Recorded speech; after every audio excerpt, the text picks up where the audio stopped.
especialidad de Derecho Corporativo, estudios concluidos en la maestría en Derecho de la Propiedad Intelectual y de la Competencia de la Universidad Católica del Perú. Ha llevado cursos de especialización en Derecho de Autor y Derechos Conexos al Departamento de Posgrado de la Facultad de Derecho de la Universidad de Buenos Aires, así como otros estudios de especialización en Derecho Administrativo y Protección al Consumidor. Por favor, antes de poder comenzar y dar pase a la doctora Cristina Madrid, se les pediría que puedan poner en silencio sus audios para que se le pueda escuchar. Sin más que decir, le doy pase a la doctora Cristina Madrid para que pueda comenzar con la clase de hoy. Muchas gracias. Muchas gracias, Isaías, por la introducción. Vamos a poner la presentación, vamos a compartirla y después les estaré alcanzando, en este caso, a Isaías para que pueda ser compartida por ustedes. ¿Me confirman, por favor, si ya visualizan la presentación?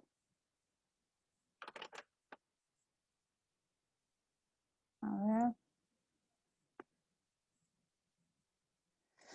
Muy bien, creo que sí, porque no veo, a ver dónde está en el chat.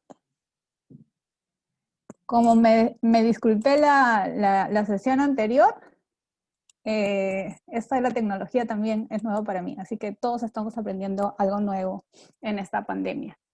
Muy bien, chicos, como habíamos empezado la primera sesión en materia de derecho de autor, hablábamos un poco de cómo las industrias creativas o la economía naranja había estado resurgiendo de manera muy acelerada con esto de la tecnología, ¿no? Cómo esta economía naranja forma parte de nuestro día a día y a veces nosotros no solo somos usuarios de contenidos que se encuentran protegidos por el derecho de autor, sino que también podemos ser creadores o formar parte de esta economía naranja, ¿no? Entonces, en la primera sesión hablamos de que toda creación intelectual efectuada en este caso por un ser humano, que tenga este requisito de originalidad y pueda ser reproducida de la forma, no sé, tradicional o cualquier otra que en el futuro pueda innovarse, ¿no? Va a ser protegido por el derecho de autor. También dijimos de que si bien una creación podría haber involucrado cierto esfuerzo, no necesariamente va a ser protegido por el derecho de autor si es que no es original. Hablamos que la originalidad como requisito para ser protegido por el derecho de autor es muy subjetivo. Han habido decisiones, y justo pusimos en los ejemplos de la primera sesión, de que como en Colombia veían el derecho de la vulneración a la integridad de una, mientras que en el Perú lo interpretaba de otra manera, pero varía cada caso, ¿no? Porque, por ejemplo, en el Perú, cuando hablábamos de los murales, los titulares del soporte, en este caso de la pared, estaban de acuerdo con que en este caso la grafía o esta obra artística se mantenga. En cambio, en el caso de Colombia, el titular del soporte no quería que se mantuviera la creación. Entonces, el derecho de autor no es algo absoluto. Va variando en el tiempo. Acuérdense que el decreto legislativo 822 fue creada en un contexto donde recién empezaba la digitalización de todas estas creaciones, donde el internet, nadie se iba a imaginar que iba a revolucionar tanto como lo ha venido efectuando cada día, ¿no? Entonces, teniendo ese contexto, nosotros desarrollamos que habían derechos morales y derechos patrimoniales, que los derechos morales estaban más vinculados al aspecto, es el aspecto autor-obra, mientras que el económico era netamente económico, ¿no? Otro aspecto fundamental dijimos de que a la diferencia de un derecho patrimonial, el moral sí, por ejemplo, en el tema de la paternidad y de la integridad, perduraba en el tiempo. No importaba si pasaban 100 años, 200 años, no importa. Uno siempre tenía que proteger en este caso, la integridad y el derecho de paternidad de una creación artística, científica o literaria, ¿no? Sin embargo, en la sesión dijimos que los derechos, específicamente el de paternidad, lo íbamos a ver en una clase específica. ¿Por qué? Porque teníamos que tener fundamentos más sólidos o entender qué era el tema de la reproducción, qué era transformación, etc. Entonces, si nosotros buscamos en el decreto legislativo 822, vamos a pasar. Muy bien. Si nosotros buscamos en el decreto legislativo 822, que es el marco normativo para la legislación nacional sobre temas de derecho de autor, no vamos a encontrar una tipificación respecto a vulneración o referido al plagio. No. Entonces, nosotros el plagio es lo que coloquialmente entendemos, y es como yo lo defino, es atribuirse como creador de una obra que no me pertenece, de una obra de un tercero, hacerla pasar como mía. Pero tal cual esa figura no lo vamos a encontrar en el decreto legislativo 822. Ese nombre coloquial al que le llamamos plagio, la doctrina es como así lo ha encasillado el día a día. No obstante, en nuestra ley se entiende que se comete plagio cuando se vulnera un derecho moral de paternidad. A ver, me permiten un momento, por favor. Muy bien. Entonces, listo. ¿Qué nos dice Delia Lipsit? Muy bien. Delia Lipsit nos dice que la vulneración al derecho de paternidad, para esto, actualmente, o sea, la doctrina tradicional en derecho de autor lo conoce como una vulneración al derecho de paternidad. Pero la doctrina contemporánea ya no lo relaciona al tema de paternidad porque como que lo ve un poco de, no sé, por lo que escuché en clase decía que el término correcto es de atribución, o sea, atribuirse la obra de un tercero. Pero en ambos casos, si encuentran en libros como en esos términos, se refiere a lo mismo. Delia Lipsit, en su libro, en este caso Derecho de Autor y Derechos Conexos, dice que el derecho de paternidad o atribución es el derecho del autor a que se reconozca su condición de creador de la obra, ¿no? Acá estamos viendo que es efectivamente un aspecto vinculado a la vertiente positiva, que lo vamos a ver en la otra lámina, ¿no? Mientras que Ricardo Antequera y Marisol Ferreiros, en su libro El nuevo derecho de autor en el Perú, ¿no?, dice o hace referencia a este derecho de paternidad como aquella facultad del autor de exigir que su nombre, no solamente su nombre, o seudónimo se vinculen con cualquier difusión de la obra o que su creación se haga al público en forma anónima. Entonces, ya entran a tallar ciertos aspectos que ya nos hace ruido, ¿no? Primero, facultad de que coloquen mi nombre, pero también puede ser mi seudónimo, pero también puede ser de forma anónima. Entonces, ya están matizando poco a poco lo que en la práctica va a acarrear lo que es una presunta vulneración de plagio cuando yo utilizo obras de terceros sin contar con la autorización correspondiente. Siendo ello así, el derecho de paternidad lo que está relacionado mucho es esa extensión que tiene el autor en la materialización de la idea, ¿no? Siempre yo digo, ¿no? O sea, es como tu hijito, ¿no? Cuando haces tu primer libro, cuando haces tu primer historieta, tu primer verso, ¿no? Es como que tu creación es como que se desprende una parte de ti y se materializa. Ese desprendimiento, esa materialización, esa creación que lleva tu impronta, ¿no? Es lo que en sí te va a dar ese derecho a que seas reconocido en la forma que tú quieras serlo.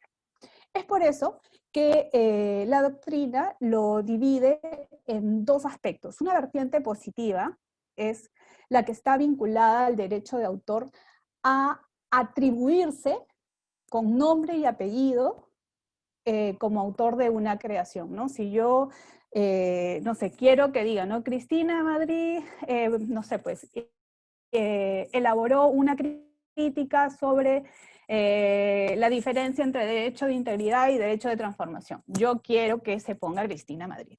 Pero imagínense que yo también soy tímida, ¿no? Y yo digo, no, me van a criticar, me van a decir, no, mejor voy a ver y voy a ponerle solo CMB. O sea, y CMB, ya, esa es la facultad que yo tengo de proclamar la forma en cómo mi creación se va a poner a disposición del público, ¿no? Ahora, la vertiente positiva también de este derecho de paternidad es de que si un tercero utiliza mi creación, ¿no? Tenga el deber, no la obligación, tenga el deber de citar mi nombre, ¿no? Y la fuente, en este caso, de dónde ha ubicado, ¿no?, mi creación. Y no solamente estamos hablando de textos literarios, artículos científicos, etcétera, sino también puede ser una obra fotográfica, puede ser una obra arquitectónica, una obra artística, una escultura, ¿no? Entonces, tienen que colocar de dónde están tomando esa creación de ese tercero. Eso es con relación a la vertiente positiva. Ahora, la omisión de la identidad del autor no siempre supone una vulneración del derecho a la integridad cuando ésta sea imposible técnicamente. ¿Qué pasa si yo soy, por ejemplo, no sé, soy relacionado al tema de marketing y efectivamente hago un comercial?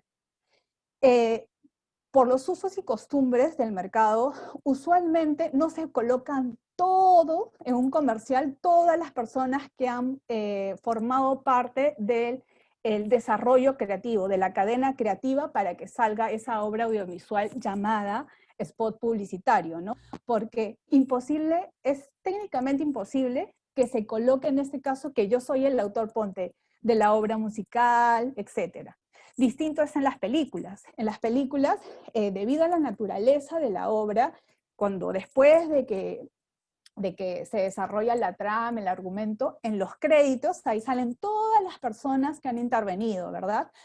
Por eso tienen que evaluar cada caso en concreto. Por ejemplo, válidamente me dice Cristina, ya, pero en el comercial yo hice la obra musical y el tema de la sincronización, hice la obra artística, el diseño, eso no está protegido por el derecho de autor, pero en ese comercial no salió mi nombre. Ya, ok. Debido en este caso a la naturaleza de la creación, a la unidad creativa, no necesariamente esa omisión por sí misma constituye, en este caso, una vulneración al derecho de paternidad, ¿no? Entonces hay que evaluar cada caso en concreto, no hay que ser muy cerrados en ese aspecto. La vertiente positiva también está referida a la consignación del autor bajo, como les decía, ¿no?, bajo un seudónimo también. En el caso que yo les he puesto de ejemplo, en la lámina, está en este caso la autora de Harry Potter. Obviamente que ahora recién, o sea, que nosotros si decimos, ¿quién es el creador o la creadora de esta obra literaria? Y efectivamente ustedes me van a decir, John Rowling, ¿no? Pero ahora, cuando ya fue un boom comercial, cuando salieron películas, cuando se hicieron obras derivadas, cuando hubo merchandising, o sea, cuando ya hubo una explotación y cuando fue totalmente un boom. Pero si nos remontamos a los antecedentes y lo que nos cuenta en este caso las entrevistas que se le hicieron a esta autora, al inicio ninguna editorial quería publicar su obra literaria. Y es por eso que la única editora pequeñita en ese caso que le dio el voto de confianza, le dijo, ya está bien, vamos a hacerlo, pero una recomendación. Nosotros la verdad no creemos así, justo si quieren googleen, busquen reportajes, entrevistas que le han hecho a esta autora, decían, ¿no?, de que no apostaban por ella. Y la única editorial que apostó por ella le dijo, mira, libros para niños, complicado en este caso, que una mujer, miren la mentalidad, que una mujer pueda tener éxito.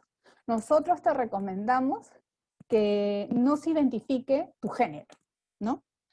Y por eso que ella colocó J.K. Rowling.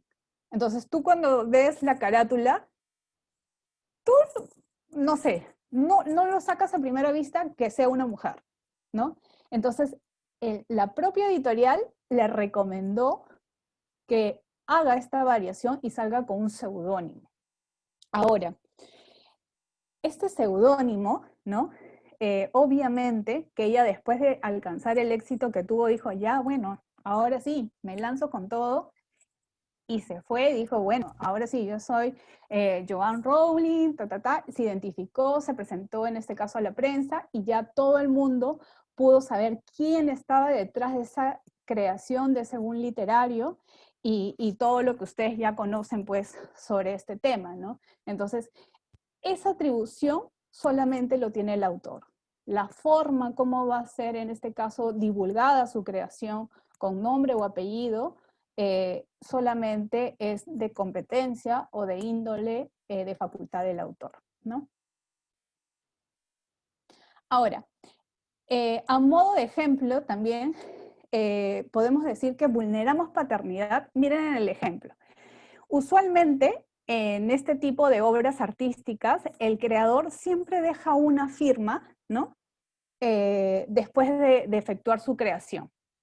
Este es un amigo, la creación en sí es de un amigo mío que hace muchos posts, ya le estoy haciendo publicidad, pero en verdad hace creaciones muy lindas sobre todos los aspectos coyunturales.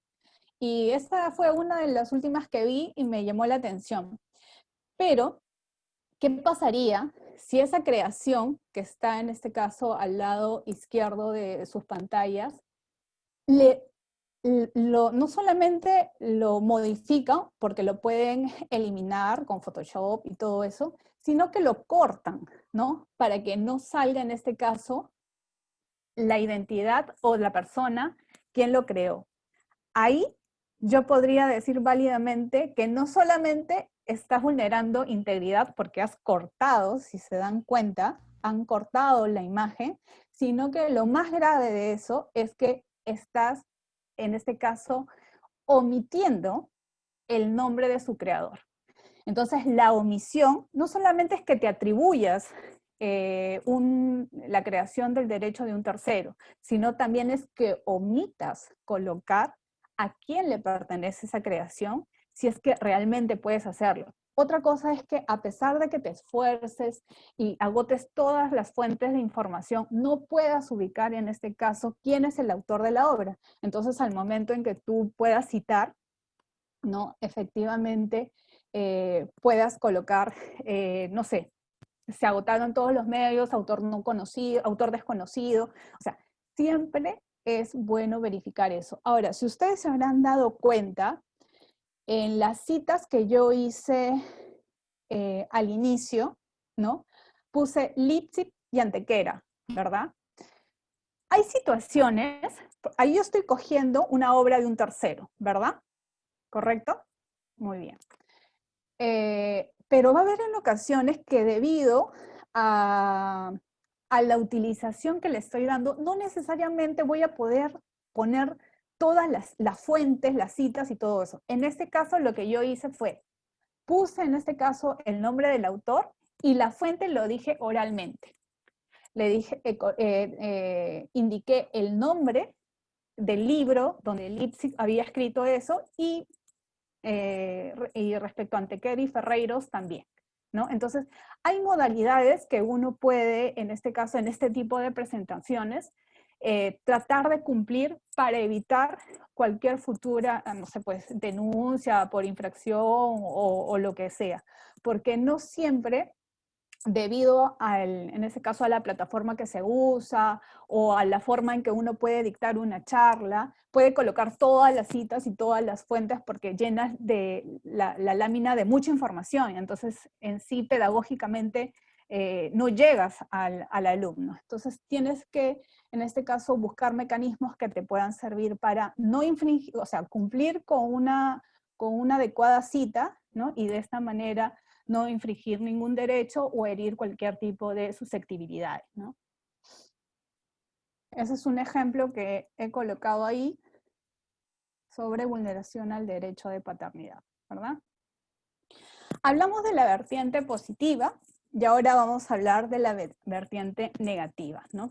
Así como yo tengo el derecho de que se me reconozca con nombre y apellido mi creación, la vertiente negativa lo que dice es, contrariamente dice, ¿no? Es el derecho que tiene el autor a no revelar su identidad si es que no quiere.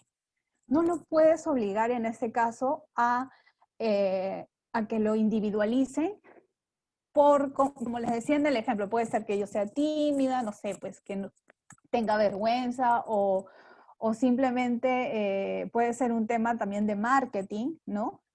Ahora les voy a mostrar un caso de Banksy,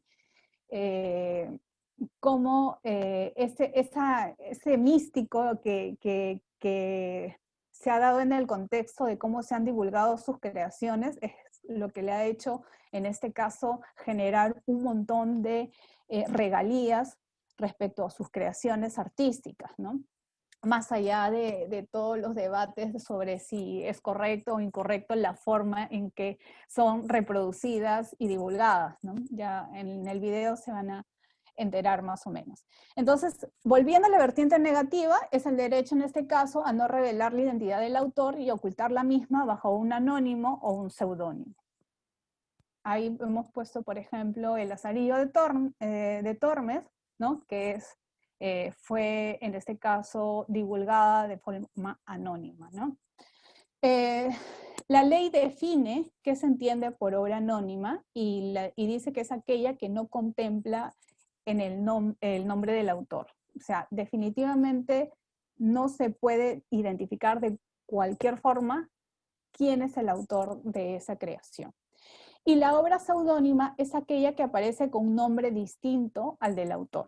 O sea, no sé, pues Paquita, ¿no? O como por ejemplo en el ejemplo de Aynar, él no pone todos sus datos completos, él se identifica en todas sus creaciones como Aynar.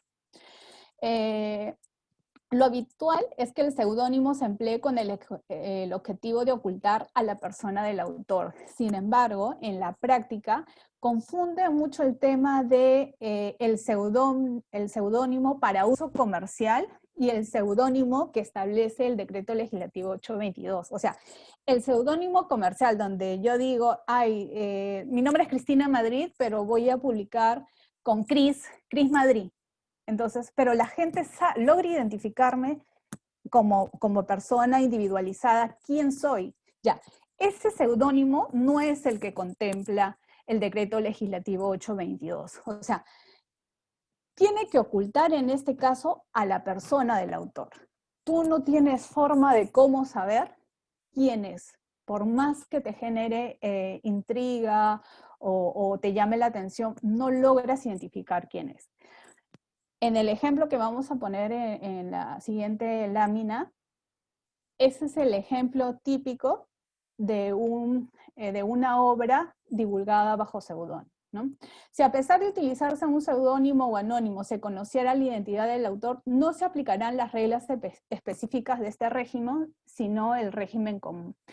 Me parece que en la clase anterior yo les dije que cuando hablábamos de obras anónimas, o sea, que han sido divulgadas de forma anónima o seudónima, la protección no se aplica a la regla general. ¿Se acuerdan que la regla general era toda la vida del autor más 70 años después de su muerte, verdad?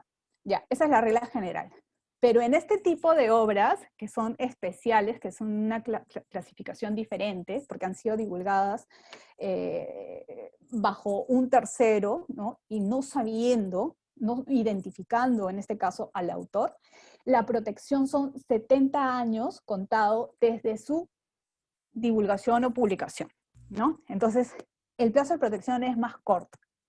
No sé si en la otra lámina lo digo, pero si se repite, bueno, no importa, ¿no? La idea es que la idea se quede. O sea, si en ese interín el autor después dice, no, ya, como lo que pasó con Rowling, al final dice, sí, quiero que todo el mundo sepa quién soy yo, ¿no? Y que me individualice como una persona, no sé, como mujer, como varón o lo que sea. Entonces, ahí el autor efectivamente sale, revela su identidad y el plazo de protección ya no es el que les mencionaba hace un ratito, sino que se computa a la regla general. Entonces, toda la vida del autor más 70 años después de su muerte. Solamente si se queda en bajo la modalidad de anónimo seudónimo es que se aplica el cómputo específico que les mencioné. Ahora, no sé si habrán escuchado sobre Banksy. Es un, es un artista que se hace llamar, no sabemos si su nombre real es así, entonces, y es una incógnita, ¿no? Ahora, quiero que escuchen y vean este video que les voy a compartir.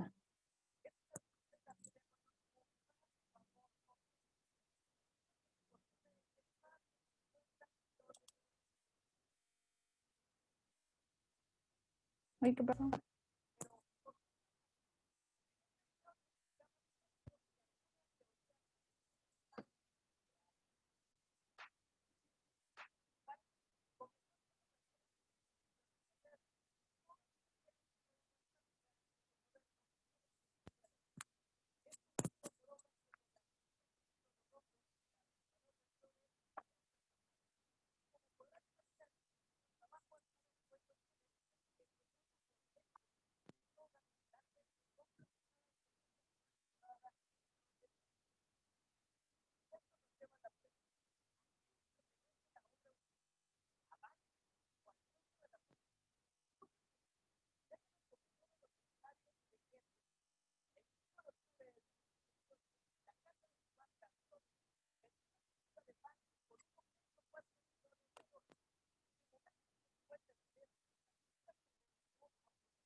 Ya, mucha publicidad para, para el chico, ¿no? A ver, vamos a regresar a nuestra lámina. A ver, no. A ver. Creo que vamos a regresar. Muy bien. Entonces, se quedaron con la idea del video, ¿verdad? Entonces, ahí hay varias preguntas, porque un poco que me saltó la duda es,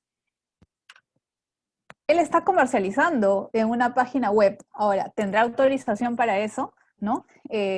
No sé, lo dejo en este caso, lo digo al aire, ¿no? Porque si es que no la tiene, obviamente que está reproduciendo, está distribuyendo, si es que no tuviera en este caso la autorización correspondiente, y sería una vulneración válidamente a los derechos de este autor anónimo, que como les comentaba, tanto, no, y hay videos de 15, 20 y documentales, o sea, de verdad si les llama la atención o les ha generado curiosidad, eh, los invito a revisar internet, hay un montón de información, y en verdad habían creaciones, por ejemplo, la niña del globo rojo, yo no sabía que era de ese artista, ¿no? Y se me vienen a la mente varias cosas. No sé si ustedes han visto que esa imagen se reproduce mucho en tatuajes. Entonces, eso dice, oye, eso también, tu cuerpo puede ser en este caso un soporte de una infracción al derecho de autor. Entonces, y así serían un montón de ideas, ¿ya? Y es muy chévere este tipo de documentales porque te hace abrir un poco de cómo está la industria creativa actualmente. Eh, Regresando a un tema de las creaciones bajo anónimo, seudónimo, no quiero dejar de tocar que el artículo 12 del decreto legislativo 822 dice, ¿no? Cuando la obra se divulgue en forma anónima o bajo seudónimo, el ejercicio de los derechos corresponderá a la persona natural o jurídica que la divulgue, con el consentimiento del autor, mientras éste no revele su identidad y justifique su calidad de tal, caso en que quedarán a salvo los derechos ya adquiridos por terceros, ¿no? Entonces, eso para que tengan en cuenta sobre temas de obras anónimas o seudónimas. Como les decía, no es que el decreto legislativo 2822 desarrolle como conducta típica sancionable la conducta del plagio, es la doctrina quien va desarrollando esa creación como, o sea, ese nombre, coloquialmente hablando, como tal, y va haciendo tipos de plagio, cuando estamos en un plagio servil, un plagio inteligente, ¿no? Me gustó mucho, en este caso, voy a poner un poquito, voy a sacar el video para que esté más, tener más visión de la lámina.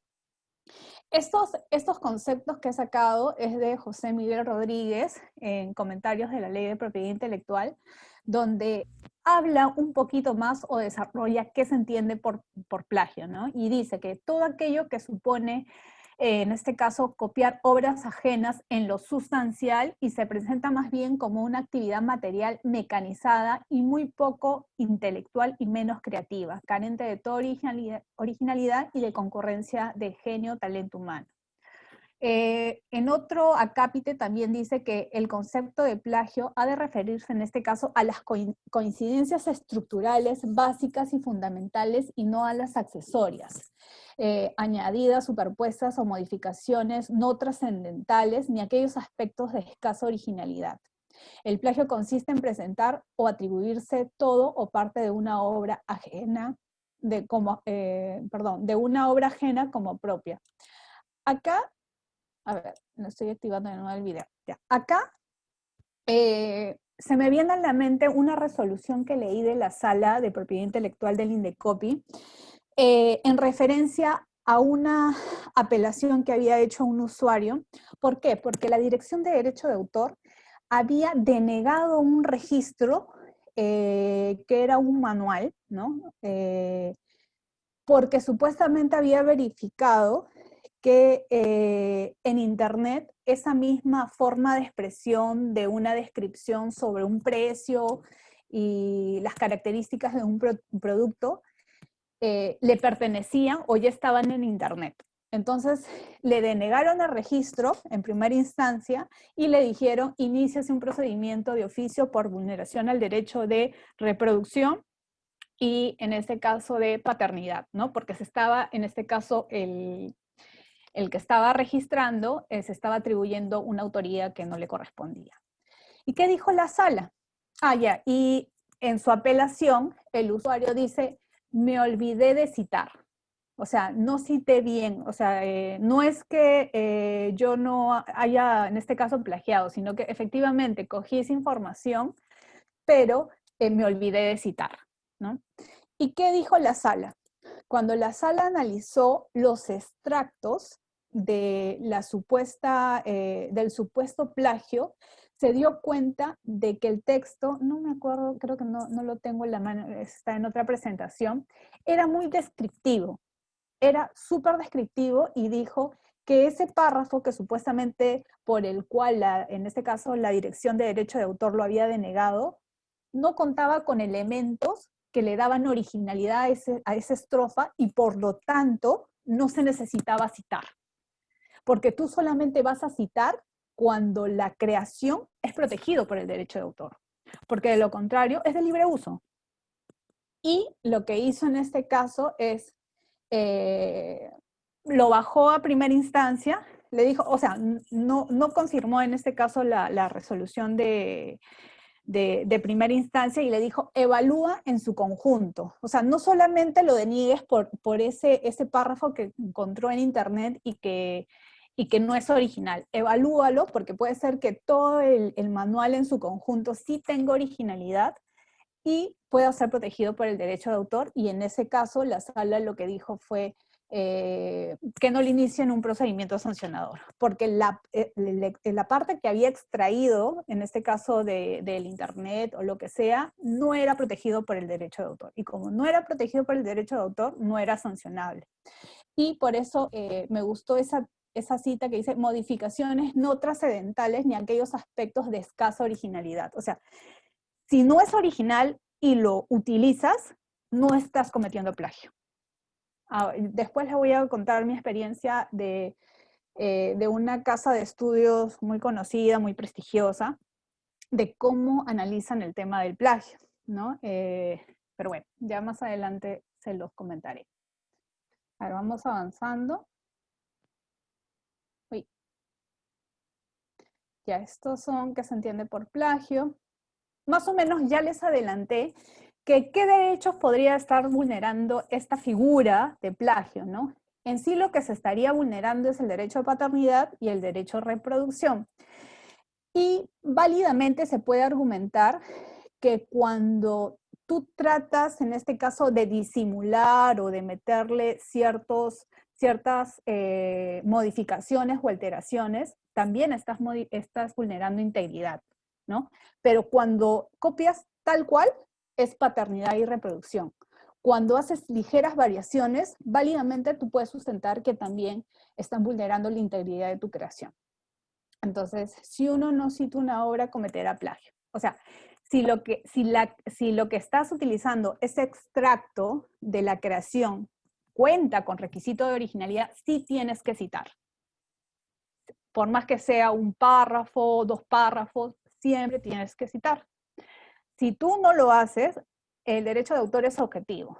No importa que me olvidé, no importa que mi computadora se malogró, no hay peros, es objetivo. ¿Colocaste o no colocaste una cita debida? ¿No lo hiciste? Cometiste esa infracción y es sancionable. Eso lo dice la propia ley. ¿Qué tipos de plagio expone la doctrina?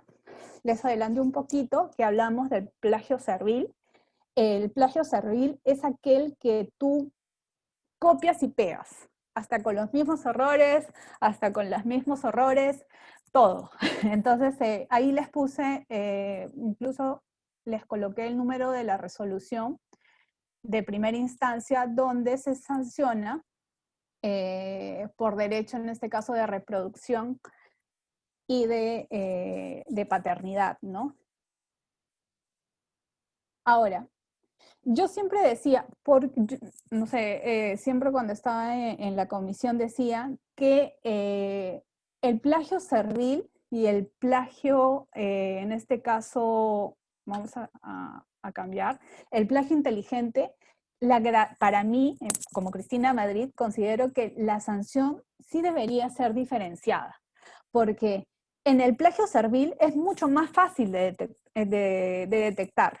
La probabilidad de que tú detectes la infracción es más rápida, pero en el inteligente tienes que ver qué párrafo se ha modificado, qué no, o con este ejemplo, es una obra artística. Si ustedes se dan cuenta, las de arriba son las obras ilícitas, ¿no? Y lo que ha hecho en este caso, este era de un registro, ¿no? El usuario quería registrar un álbum de imágenes, pero había cogido, en este caso, las siluetas de una obra artística que en su conjunto sí cumplen con los requisitos de originalidad, y lo había, en este caso, dividido. Y había hecho otros arreglos, ¿no? En la primera le vemos, pues, que la silueta es la misma, ¿no? Pero, por ejemplo, le ha puesto color, en este caso, al balón, le ha puesto unos diseños, unas grafías. En la segunda es lo mismo, pero ya le cambió el tema del contenido y le ha puesto unas redes como si de tipo de araña, ¿no? Y en el otro viceversa. Entonces, tú a simple vista, si no tienes un ojo crítico, no te das cuenta, ¿no? Entonces, yo considero que en los plagios inteligentes sí debería haber una mayor sanción, pero en la práctica no se hace una diferencia cuando la autoridad, en este caso, sanciona, no hace una validación de si debe ser un mayor monto o un menor monto con relación a la multa. Y lo que me decían es que, lastimosamente, por ejemplo, en los casos de las tesis, lo que puede pasar es que en un mismo párrafo puede haber tanto burdo como inteligente. Entonces, disgregar es bien complicado en la práctica. Sin embargo, considero que debería evaluarse eso no solamente como una generalidad, sino dependiendo si es una obra artística, si es una obra literaria, ¿no? Si es una obra arquitectónica. Entonces, yo creo que sí podría hacerse ahí una distinción, pero bueno, eso ya queda, en este caso, a discreción de la autoridad administrativa, ¿no?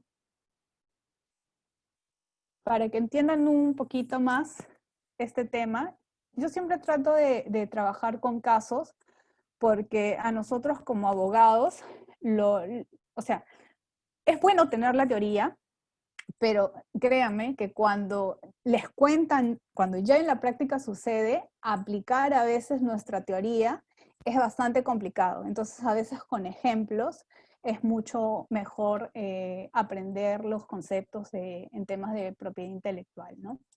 Por ejemplo, en este caso, los números de expediente y de resoluciones, creo que ahí no puse la resolución, pero ahí tienen el número de expediente, así que lo pueden revisar. Es de un hecho denunciado por el señor Reinaldo Paiva, ¿no? Con relación a su obra artística Mural Escultórico. Se llama Resistencia del Chilimaza de la Invasión Europea. Según él, ¿no? Era de su titularidad y alega que habría sido plagiada en un mural que fue inaugurado en este caso por una municipalidad, ¿no? de Corrales, y se le estaba atribuyendo la autoría a un tercero, ¿no? En su defensa, la denunciada dijo que lo que había pasado es que habían partido efectivamente de una idea que había efectuado el señor Reinaldo, pero que no se trataba de lo mismo. ¿Qué había pasado así a modo de chisme? Siempre digo eso, ¿no? Como para que se entienda. ¿Qué había pasado? Efectivamente, primero la municipalidad conversa con este señor Reinaldo, ¿no? Y les dice, oye, mire, estoy interesado, quiero que hagas un mural que represente en este caso el sentir de la población, cómo fue el tema de la invasión española, quiero que reflejes todo eso. Entonces, y él lo que hizo fue presentar la idea oralmente, en este caso a la alcaldesa, y le dijo, mira, estoy pensando en hacer un mural de esta forma, de estas características, y le dio elementos así, pero solamente de manera oral. ¿qué te parece? ¿Estás de acuerdo? Y la alcaldesa le dice, sí, me gusta la idea, estoy de acuerdo. Pero ¿qué pasó? Pasaron, después de la entrevista que tuvo en este caso el denunciante, no llegó a firmar ningún contrato ni con la municipalidad, ni con la constructora, ni con nada. Entonces, solamente se quedó en un bosquejo, ¿no? En un bosquejo, y por un tema burocrático, al final el denunciante nunca quiso firmar, no se pusieron de acuerdo en los costos, etc. Entonces, como ya la obra tenían que avanzar, lo que hizo la constructora es contratar a un tercer creador. Dijo, ¿sabes qué? El denunciante no quiere firmar, quiere variar las condiciones de lo que habíamos quedado. ¿Sabes qué? Mejor contratemos a otra persona, le decimos específicamente qué es lo que queremos y que lo haga. Esta es la creación, perdón, de la autoría del denunciante, el bosquejo que hizo sobre lo que en este caso quería representar en el mural, ¿no? Lo hizo en una hoja en blanco. Y esta es, a ver, vamos a mover, uy, ahí está. Y esto es lo que finalmente este tercer creador es lo que materializa en este mural. Si nosotros comparamos, ¿hay plagio o no hay plagio? ¿No? Ahí vemos, pues, ¿no? Está la balsa, se supone que es la llegada de los españoles, la lucha en este caso de los indígenas con el español, palmeras, ¿no? Vemos ahí que la idea está clara, ¿no? Y no se ve muy bien, traté de encontrar las imágenes que estaban en los expedientes en su época que los tomé, y ven, ¿no? La idea de una balsa por ahí, por la izquierda, las palmeras, una lucha entre un español y un indígena, cerros, montañas, nubes, y se ve. ¿Qué creen que dijo, en este caso, la comisión? Ya más o menos con las clases anteriores también nos quedaba claro que lo que se va a proteger no es la idea, sino la forma de expresión de las ideas, ¿verdad? Entonces, más o menos, ya tienen una idea de cuál fue el pronunciamiento del INDECOPI. Ahí es donde en la primera instancia dijo, ¿no? De una revisión de ambas producciones se puede concluir lo siguiente. La figura central en ambas obras es distinta, pues si bien ambas producciones parten de la idea de un guerrero inca luchando contra un conquistador español, la forma de expresión es diferente. La forma de los árboles y las palmeras en ambas producciones también son diferentes, así como la forma de los cerros. Mira, la forma de las carabelas también es distinta. Si bien existe una semejanza en la ubicación de ambas, ¿no? Pero lo tomó como que no relevante, ¿no? Los elementos del mural elaborados por encargo de la Municipalidad de Corrales son más abundantes que los que contiene la obra del denunciante, representación de aves, reptiles y vegetación. Entonces, lo que concluye es que tomó ideas que se encuentran en la creación del denunciante, pero no es que haya plagiado la obra en sí. Y en ese aspecto lo declaró infundada la denuncia. Entonces, como ya hemos dicho, no necesariamente el hecho de que tú captes ideas centrales ya estás cometiendo un plagio, sino que la forma en que tú lo materializas es diferente. Discutible si en Argentina tienen una forma, por ejemplo, muy diferente de ver el plagio. Para ellos, a mí me sorprendió mucho, por ejemplo, de que a veces las ideas, como que dan a entender que las ideas sí son protegibles, porque habían características, solo por tener características similares decían que había existido plagio, ¿no? Pero yo creo que en este caso nuestra legislación es desarrollada de una mejor óptica, creo, ¿no? Porque yo creo que si admitimos eso, estaríamos contradiciendo respecto a que las ideas no son protegibles. Pero bueno, eso ya cada legislación evalúa cada caso en concreto, ¿no? Pero esa es mi opinión personal. A ver, vamos avanzando. El segundo caso práctico, este caso me gustó mucho era contra María Fernanda, la denunciante es María Fernanda Gutiérrez y los denunciados Mandrágora Peruzzac.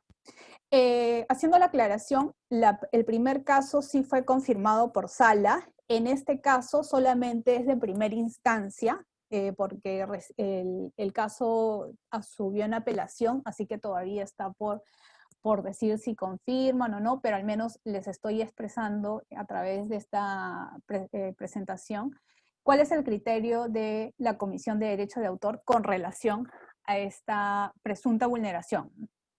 En este caso, la denunciante indicó que era la autora de una obra titulada Hadas, ¿no? Que era una obra que había sido inscrita incluso por la Dirección de Derecho de Autor y era un machote, como le dicen los literarios, ¿no? O sea, era como un primer borrador. Y esta persona dice, yo admito que Mandrágora tiene los derechos, o sea, tiene un acuerdo para que haga obra derivadas de mi creación. Yo le he autorizado. Sin embargo, lo que no le he autorizado es que no me reconozca la paternidad de las obras derivadas.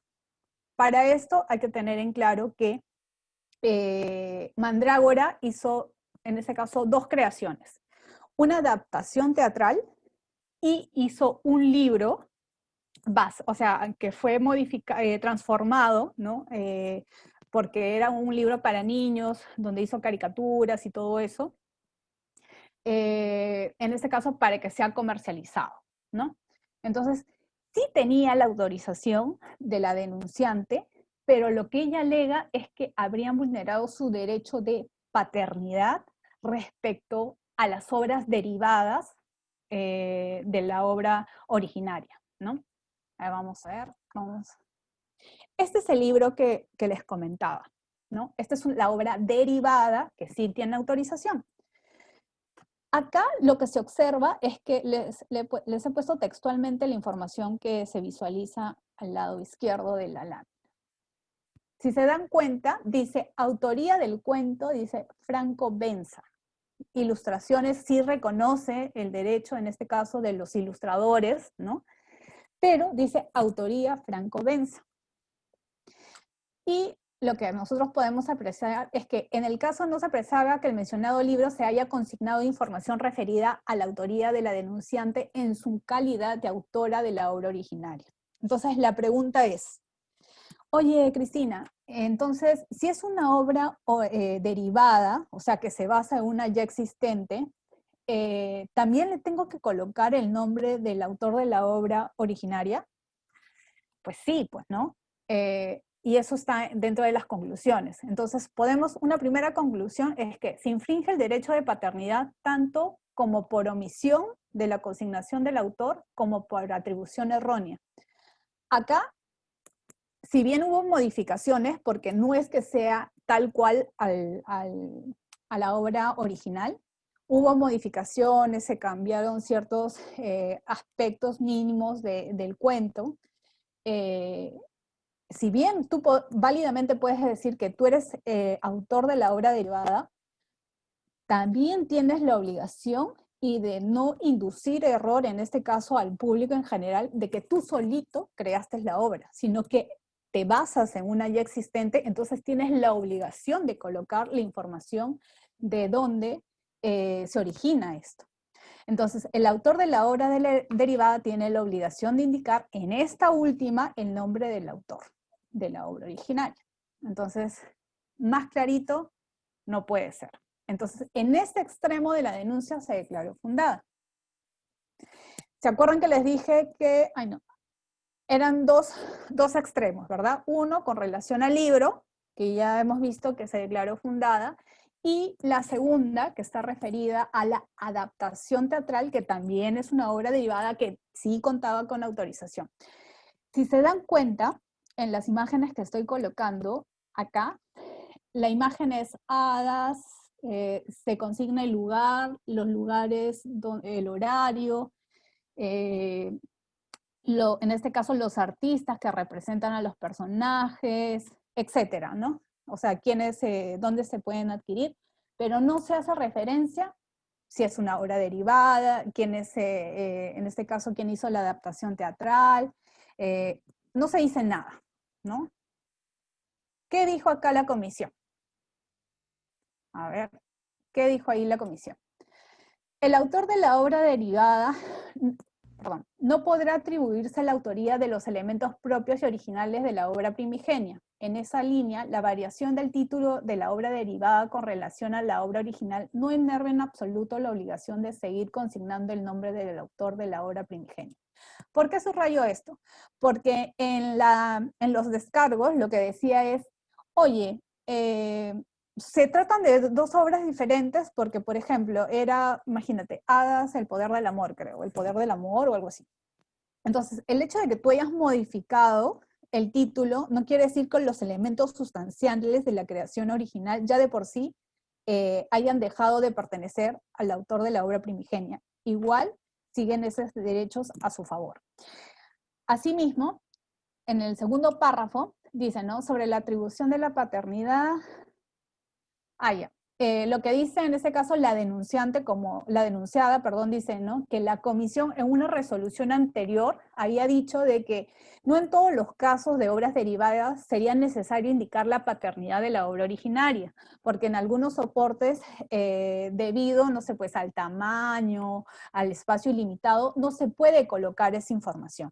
Y lo que dice acá la comisión es precisa ese argumento o esa interpretación que hace la denunciada y le dice que sí resultaría necesario que en la obra derivada se cumpla con indicar los datos del autor de la obra que sirvió de base para la creación de esta última, ¿no? Entonces, dicen, no, la interpretación que tú le estás dando a la resolución 479-2018 no es la correcta. Yo lo que he dicho es que sí tú tienes que informar quién es el creador de la obra, en este caso originaria, pero la forma también, dependiendo del soporte o el tipo de obra, va a depender cómo hacen los usos y costumbres. Ahí les voy a poner unos ejemplos. Dice, sin embargo, la forma o modalidad en que el autor y el titular del derecho de la obra derivada consigue dicha información dependerá a la naturaleza del tipo de obra de que se trate, para lo cual deberá tomarse en cuenta los usos y costumbres del mercado, ¿no? Ahí les coloqué el número de la resolución por si tienen interés. Entonces, no es que tú no tengas que colocar, sino que efectivamente, ¿no? Como les comentaba de los spots publicitarios, no necesariamente un spot publicitario van a estar todas las personas que han elaborado, no sé, pues las obras musicales y todo eso, porque es muy, muy poco el tiempo que se utiliza, ¿no? Pero lo que se hizo en el caso en concreto es averiguar cómo se ponía en conocimiento las adaptaciones teatrales con relación a obras derivadas, ¿no? O adaptaciones. Y en los casos vimos que en todos se colocaba el nombre del autor de la obra primigenia, ¿no? Por ahí hay unos ejemplos, ¿no? Mario Vargas Llosa, por ejemplo, esas tradiciones peruanas que también están en dominio público, una versión para niños, ¿no? Pero dice de Ricardo Palma. Toc Toc, Romeo y Julieta, o sea, se ve que por más que sean obras derivadas o sean adaptaciones, siempre se tiene que colocar el nombre del autor de la obra primigenia. Es así que nosotros si nos recordamos la forma en cómo, en este caso, publicitaba la obra teatral, se ve que en ningún momento dice el nombre de la denunciante, ¿no? A ver, voy a ver si es que me parece que hay chat. Muy bien. Es así que debido a los usos y costumbres, la comisión indicó de que se había vulnerado efectivamente el derecho de paternidad de la autora, ¿no? No se verifica que se haya consignado sus datos como autora de la forma usual en las obras derivadas, por lo tanto se declara fundada ese extremo de la denuncia. Ahora, entonces, ustedes válidamente me pueden decir, Cristina, o sea, nunca puedo utilizar la obra de un tercero. Como regla general, si no tienes autorización, no puedes utilizar. Sin embargo, la ley te da unas ciertas excepciones para cuándo puedas utilizar estas creaciones de manera muy, muy justificada, ¿no? Entonces, es por eso que el artículo 44 habla sobre el muy conocido derecho a cita. El derecho a cita, como ustedes lo están leyendo ahí, te permite autorizar, en este caso sin efectuar ningún tipo de pago, de citas de obras lícitamente divulgadas. Si la obra no ha sido lícitamente divulgada, no te puedes amparar en el derecho a cita. Ahí cometes infracción sí o sí, por más que sí te pongas las fuentes y todo. Entonces, primer requisito, voy adelantando, es que esté lícitamente divulgada y tienes la obligación de colocar el nombre del autor y la fuente. Es fundamental. Tienes que hacerlo conforme a los usos honrados y en la medida justificada con el fin que se persiga. Ese articulito es base y lo he disgregado de la siguiente manera, ¿no? Entonces, en virtud de esa excepción que te da la ley, sí podemos en este caso utilizar o citar obras sin necesitar de contar autorización del autor o titular de derechos, ¿no? Y tampoco, en este caso, efectuar un pago por ello. Ya les dije que tenía que estar divulgada lícitamente, ¿no? De lo contrario, no me puedo amparar en esta excepción. Y las citas pueden ser de todo tipo. Puede ser citas musicales, audiovisuales, pictóricas, fotográficas, literarias, entre otras, ¿no? ¿Cuándo voy a utilizar en este caso una cita? Esos son los requisitos formales que ya les dije. Yo siempre, la idea es que se les quede en la mente, ¿no? Indicar siempre el nombre del autor de la obra citada, indicar fuente. Entonces es nombre, fuente, nombre, fuente, nombre, fuente. Los requisitos de fondo, que también está en el artículo 44, son los usos honrados. Cristina, ¿qué son los usos honrados? ¿No? En sencillito, es citar únicamente lo que realmente necesitas para reforzar una idea, para en este caso para fortalecer o en este caso para comparar. Y eso se va atado al segundo requisito, es a la justificación. Entonces, los usos honrados está referido a que se logre el fin perseguido. Y la justificación, que solamente lo vas a utilizar para hacer un juicio de valor, hacer una comparación, hacer una crítica. Ahora, se debe diferenciar, o sea, en el texto o en la obra artística, claramente en este caso, qué aporte le pertenece a cada uno. Si lo pones comillas, bien, si no, por ejemplo, creo que APA ya no usa comillas, entonces va a depender de qué mecanismo, sistema, en este caso de redacción tú utilices, pero en este caso la Dirección de Derecho de Autor no te va a decir, si no citaste en modo APA, ya cometiste plagio. No, lo que le interesa en este caso a la comisión o a la sala es que tú diferencies de alguna forma que esa creación no es tuya. Por ejemplo, bajándole el número ¿cómo se dicen? Del tamaño, ¿no? Hagas una diferencia, no sé, Arial 11, lo que tú estás escribiendo, y la cita Arial 9, ¿no? Entonces, claramente tú sabes que el chiquito no te pertenece, ¿no? O va dependiendo del contexto, cómo lo vas hilando.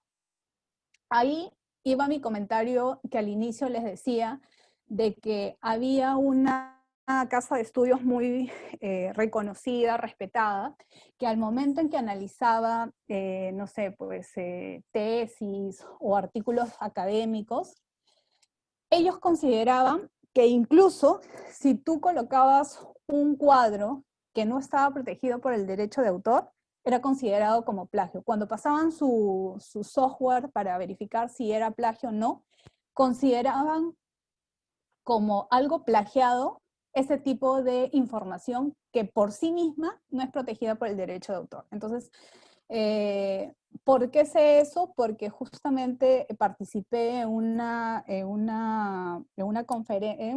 charla, ¿no? Donde estaba el INDECOPI y una persona de esta casa de estudio, donde ellos decían que ellos sí consideraban y les iniciaban procedimientos administrativos y todo eso, y un poco que a mí me saltó, me hizo ruido, porque en sí, la única autoridad que puede en este caso indicar que se ha cometido un plagio es la dirección, en este caso la Comisión de Derecho de Autor y la Sala de Propiedad Intelectual, ¿no? Dos, no puedes exigir una cita de algo que no está protegido por el derecho de autor. Y les comentaba, creo que tengo el número de la resolución, si lo quieren apuntar, de la sala, es la 1692-2013 TPI, donde habla el tema de la cita que les mencionaba. ¿Se acuerdan de que habían denegado un registro y que le habían dicho que inicia por plagio por no haber citado bien? Y que la sala le dijo, oye, no, no tenías por qué citar porque lo que se había reproducido no era protegido por el derecho de autor. Y como no estaba protegido por el derecho de autor, no tenías por qué citar. Y entonces, esas, como les decía, el derecho de autor no es absoluto, tiene que evaluarse cada caso en concreto. La autoridad administrativa es la que al final va a decir si hay plagio o no hay plagio, y eso básicamente tienen que tomar en cuenta, ¿no? Acuérdense que si yo cito algo es porque ese párrafo o ese extracto cuenta con ese requisito de originalidad para que sea protegido. En caso no cuente con ese requisito de originalidad, no tengo la obligación de citar. No obstante, sin perjuicio de ello, hay que analizar que si en este caso la casa de estudio te da ciertos parámetros para aprobar o un tema de formato, una tesis de un programa de estudio, eso forma parte de las condiciones del servicio que te están brindando, ¿no? O sea, tú decides o no acogerse a esas estipulaciones que te está diciendo para que puedas aprobar un curso o no. Entonces, ojo con eso. Me acuerdo que esa vez cuando dije esa posición, el chico me quería matar, ¿no? Pero es la posición de la casuística y tengo que decirla, ¿no? Por más que en la práctica se utilice otros parámetros y eso ya forma parte de las condiciones del servicio, en este caso de la entidad educativa, pero no quiere decir que la ley por sí mismo lo considere plagio. Así que por eso siempre enfatizo en eso. Y bueno, para terminar, como les decía, esta clase fue un poquito menos densa que la anterior. Quiero un ejercicio práctico. A ver, si ustedes consideran si hay algún tipo de infracción en esto.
Muy bien.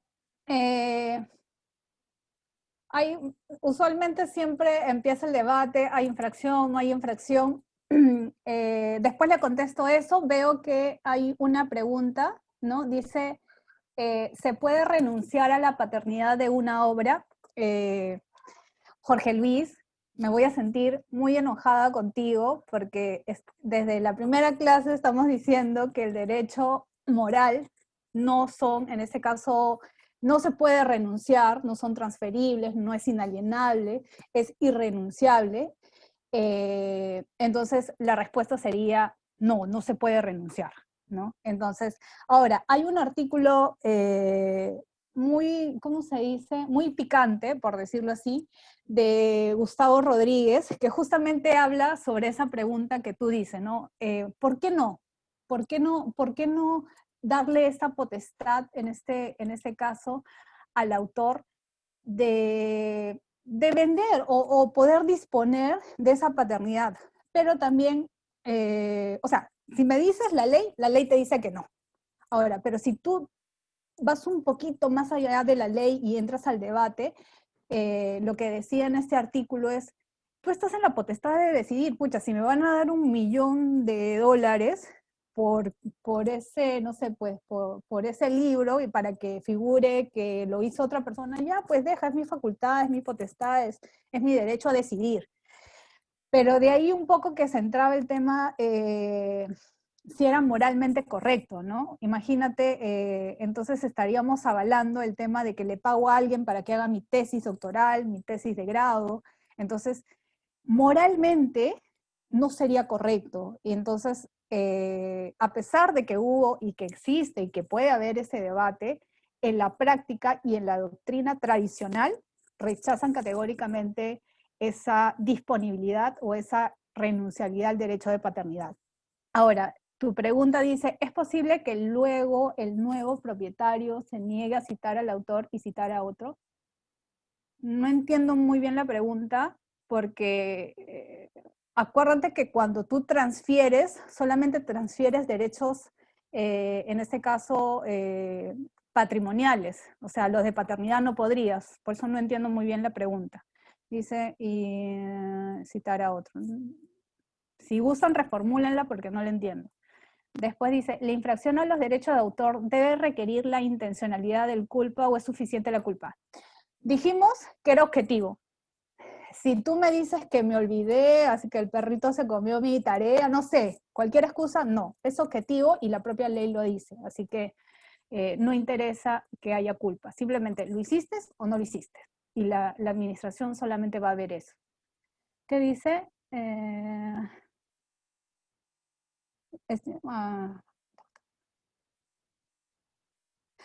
encanta esa pregunta. De Pedro, ¿qué tal? Dice, corrígeme, ¿me estás hablando del autoplagio? Si puedes contestar, o estoy entendiendo mal. El autor de una obra anterior, o sea, yo autor, ¿puedo omitir citarse una nueva del mismo? O sea, entiendo que es el autoplagio. Si está mal, me corriges. Es muy debatible. No he visto en mi experiencia laboral que el Indecopi se haya pronunciado sobre el tema del autoplagio. En lo particular, no sé si soy un poco más, no soy tan, soy de un pensamiento un poco más abierto. Yo digo, si yo misma utilizo mi propia creación, no tengo, o sea, por si acaso, es opinión de Cristina Madrid. Es Cristina Madrid, porque pueden tener cada uno su punto de vista. Yo creo, si yo como autor de una obra después quiero mejorarla o hacerla, o sea, una nueva, pero tomar los insumos anteriores, yo creo que no estaría vulnerando paternidad. Ahora, si tú me preguntas, ¿pero es éticamente correcto? Eso es otra cosa, ¿no? Éticamente considero que no sería correcto porque imagínate que tú haces no sé, pues haces un artículo facilito, ¿no? Por derecho de integridad. Y después haces una tesis y coges lo mismo que hiciste en ese artículo y lo colocas. Entonces, y simplemente le agregas cosas y esto que el otro. Entonces, en sí estás presentando dos productos para obtener cosas diferentes. Yo creo que éticamente no sería correcto, pero como es mi propia obra, desde mi punto de vista, no estarías vulnerando paternidad. No obstante, en las casas de estudio que les comentaba a nivel nacional, dentro de las condiciones para hacer tu tesis de grado, lo que dicen es, así sea tu obra, tienes que citarla, ¿no? O sea, para que digas, ya, puede ser que yo tenga varios papers, ¿ya? Y utilice un paper que hice en el año 2000 para reforzar este nuevo estudio que estoy haciendo en el 2020. Entonces, sí debo citar el paper del año anterior. O sea, pero en las condiciones del servicio para sacar en este caso el título, te lo exige. Pero como te dije, a mi criterio personal, si aplicamos tal cual, o sea, ¿qué paternidad? O sea, yo no me voy a denunciar. O sea, imagínate, ay, no me cité yo misma. O sea, me parece un poco ilógico, ¿entiendes? Pero es mi posición. Y como te decía, en las casas de estudio sí exigen que por más que tú lo hayas escrito, coloques la fecha de publicación, en qué condiciones lo hiciste, si fue para obtener un título, no sé, pues de bachiller y ahora quieres obtener de magíster, entonces sí tienes que hacer esa diferenciación. A ver, ¿qué dice? Ahí está, correcto, justamente es lo que te dije. O sea, pero en la práctica no hemos visto, al menos en los años que yo he estado en Indecopy, temas de autoplagio no hemos visto. Y bueno, chicos, y con relación a la canción, porque creo que ya no hay más temas. A ver, vamos a ver, creo que ya no quería poner más cosas, pero ya se me iba la noche. Respecto a la canción, yo considero, desde el punto de vista personal, que no hay vulneración. ¿Por qué? Porque lo que ha cogido son ideas de las canciones más conocidas. Tanto es así que la canción, perdón, el título de la obra musical es Nuestras canciones. Y tan es así que al final incluso como que hace una pequeña cita de quiénes, ¿no? Shakira, de Basilio, Alejandro Sanz, Fito, o sea, y los menciona, ¿no? Entonces, y dice mi corazón partido, pero no es que dice toda la parte de corazón partido, sino que dice pequeños extractos que le permite al usuario relacionar con otras creaciones intelectuales. Y eso no me parece plagio, eso me parece súper creativo.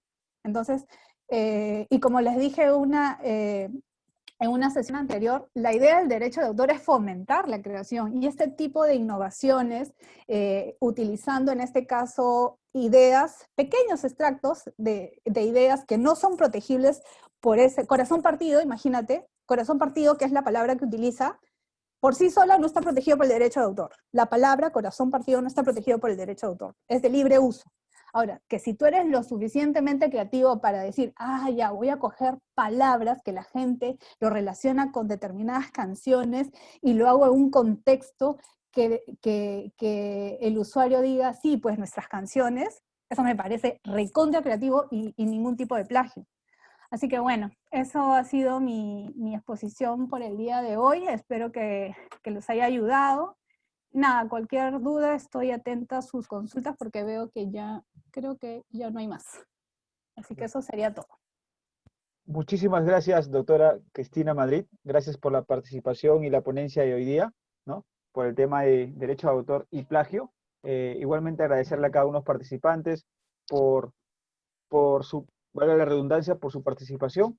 Y sin más que decir, pues damos por concluida la sesión de hoy. Asimismo, esperándole el día lunes a la misma hora, a las 7 de la noche, para seguir con la última sesión con respecto al el tercer congreso de Indecopy respecto a los temas de derecho de protección al consumidor, como también de propiedad intelectual. Muchísimas gracias. Gracias por todo, doctora Madrid. Gracias a todos y buenas noches.